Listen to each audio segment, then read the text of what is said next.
শহীদ president Ziaur রহমানের ৪৫তম শাহাদত বার্ষিকী উপলক্ষে আলোচনা ও দোয়া মাহফিল আয়োজন করেছেন জাতীয়তাবাদী উলামা দল জামালপুর জেলা শাখা। আজকের এই আলোচনা সভার সম্মানিত সভাপতি, উলামা দলের সম্মানিত সভাপতি জনাব গোলাম রব্বানী। আজকের এই আলোচনা দোয়া মাহফিলে প্রধান অতিথি হিসেবে উপস্থিত রয়েছেন জামালপুর সদর ৫ আসনের নির্বাচিত এমপি, জামালপুর সদরের আশা আকাঙ্ক্ষার প্রতীক, উন্নয়নের উপকার, জামালপুর জেলা বিএনপির সংগ্রামী সাধারণ সম্পাদক, আমাদের প্রান্তীয় নেতা জনাব সাহেব ব্রিগেড ওয়ারেস আলী মামুন।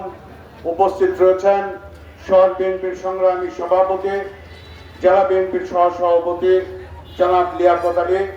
উপস্থিত রয়েছেন শহর বিএনপির সংগ্রামী সাধারণ সম্পাদক, শহর বিএনপির সংগ্রামী সাধারণ সম্পাদক জনাব